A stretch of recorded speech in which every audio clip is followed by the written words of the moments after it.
मित्रों, इस अध्याय में हम नारद जी का भगवान विष्णु को क्रोध पूर्वक फटकारना और शाप देना, इस विषय पे चर्चा करेंगे। ये रुद्र संहिता का चौथी अध्याय है। सूत जी कहते हैं, महर्षियों, माया मोहित नारद मुनि उन दोनों शिवगणों को यथोचित शाप देखकर भी भगवान शिव के इच्छावर मोह निंद्रा से जाग न सके। वह भगवान विष्णु के किए हुए कपट को याद करके मन में क्रोध लिए विष्णु लोक को गए और संविदा पाकर प्रचलित हुए अग्निदेव की भांति क्रोध से जलते हुए बोले। उनका ज्ञान नष्ट हो गया था, इसीलिए वे दुर्वचन पूर्ण व्यंग सुनाने लगे। नारद जी ने कहा, अरे तुम बड़े दुष्ट हो, कपटी हो और समस्त विश्व को मुंह में डाले रहते हो। दूसरों का उत्साह है या उत्कर्ष तुमसे सहा नहीं जाता। तुम मायावी हो, तुम्हारा अंतःकरण मलिन है। पूर्व काल में तुम ही ने मोहिनी रूप धारण करके कपट किया। असुरों को वरुणी मदिरा पिलाई, उन्हें अमृत नहीं पीने दिया। छल कपट में ही अनुराग रखने वाले हो। यदि महेश्वर रुद्र दया करके विष न लेते तो तुम्हारी सारी माया उसी दिन समाप्त हो जाती। विष्णु देव कपट पूर्ण चाल तुम्हें अधिक प्रिय है। तुम्हारा स्वभाव अच्छा नहीं है तो भी भगवान शंकर ने तुम्हें स्वतंत्र बना दिया है।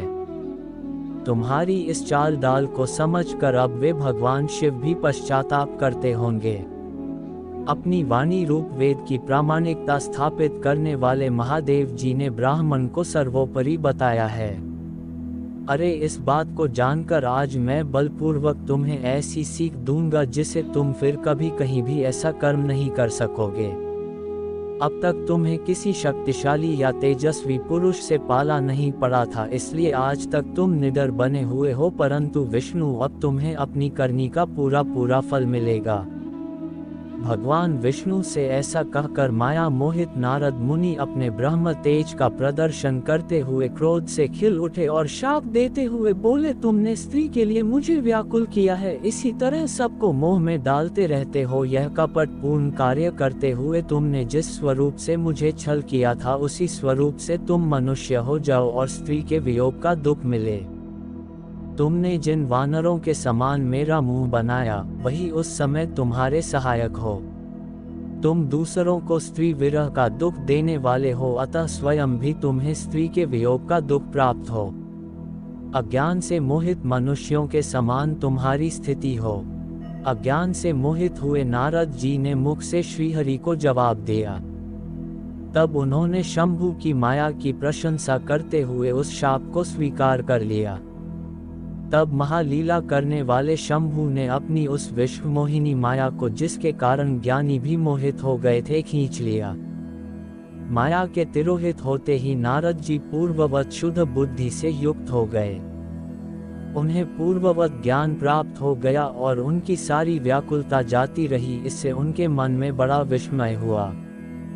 अधिकाधिक पश्चाताप करते हुए बारंबार अपनी निंदा करने लगे। उस समय उन्होंने ज्ञानी को भी मुंह में डालने वाली भगवान शंभु की माया की सराहना की। तदंतर यह जानकर कि माया के कारण ही मैं भ्रम में पड़ गया था, यह सब कुछ मेरा माया जनित भ्रम ही था, वैष्णव शिरोमणि नारद जी भगवान विष्णु के चरणों में गिर पड़े।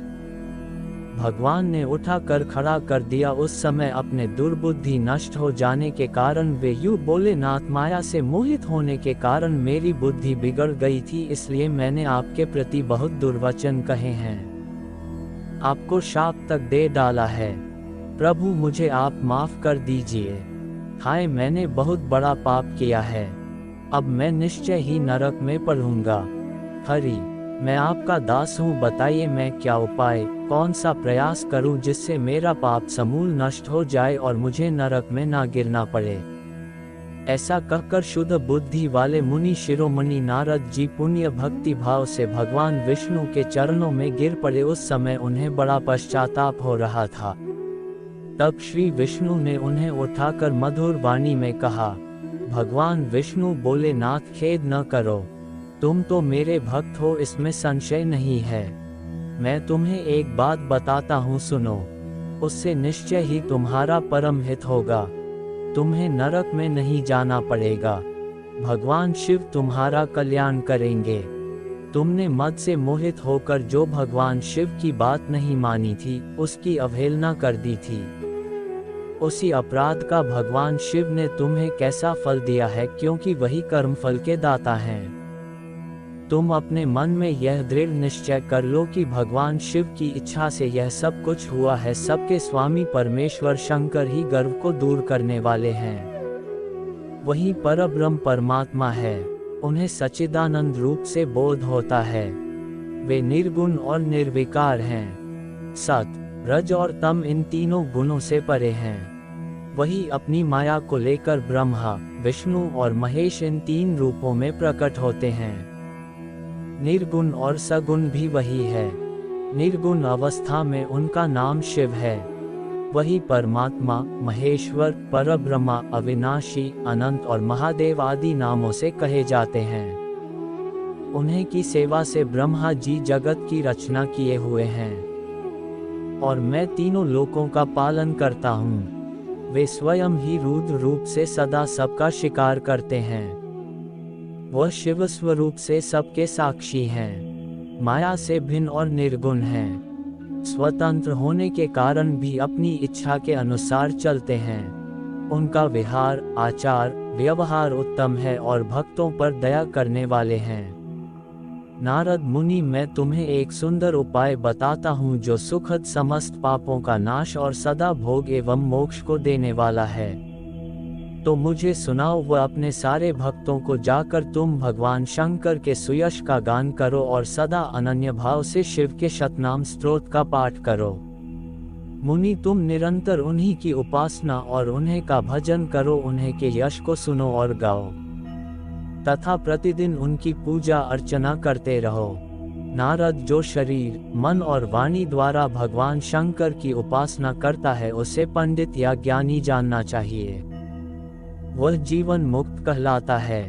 शिव इस पाप रूपी दावानल से बड़े बड़े पातकों के असंख्य पर्वत अनायास ही भस्म हो जाते हैं। यह सत्य है, सत्य है। इसमें संशय नहीं है। जो भगवान शिव के नाम रूपी नौक का आश्रय लेते हैं वे संसार सागर से पार हो जाते हैं। संसार की मूलभूत उनके सारे पाप निसंदेह नष्ट हो जाते हैं। महामुने, संसार की मूलभूत जो पातक रूपी वृक्ष है उनका शिव नाम रूपी कुठार से निश्चय ही नाश हो जाता है। पाप रूपी दावानल से पीड़ित है उन्हें शिव नाम रूपी अमृत का पान करना चाहिए। पाप दावाग्नि से दग्ध होने वाले प्राणियों को उस शिव नाम के बिना शांति नहीं मिल सकती।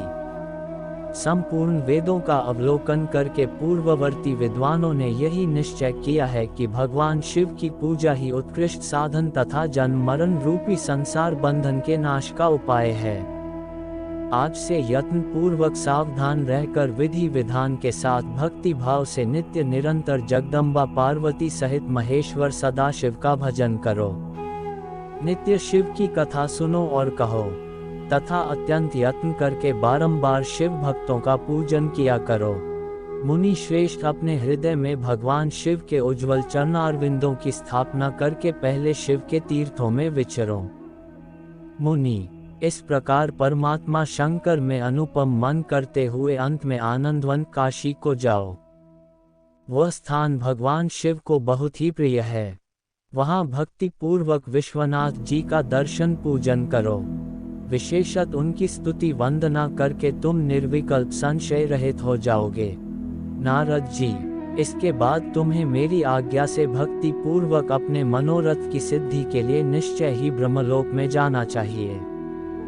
वहाँ अपने पिता ब्रह्मा जी की विशेष रूप से स्तुति वंदना करके तुम्हें प्रसन्नता पूर्वक बारंबार शिव महिमा के विषय में प्रश्न करना चाहिए। ब्रह्मा जी शिव भक्तों में श्रेष्ठ हैं। वे तुम्हें बड़ी प्रसन्नता के साथ भगवान शंकर का महत्व और शतनाम स्तोत्र सुनाएंगे। आज से तुम शिव आराधना में तत्पर रहने वाले शिव भक्त हो जाओ और विशेष रूप से मोक्ष के भागी बनो। भगवान शिव तुम्हारा कल्याण करेंगे। इस प्रकार भगवान विष्णु नारद मुनि को प्रेम पूर्वक उपदेश देकर श्री शिव का स्मरण वंदन और स्तवन करके वहां से अंतर्ध्यान हो गए। ओम नमः शिवाय। ये अध्याय समाप्त हुआ। अगर आपको हमारी कथा अच्छा लगा तो इसे अपनी प्रियजनों को शेयर करें। हमारा चैनल श्री पपेश को सब्सक्राइब करें। धन्यवाद।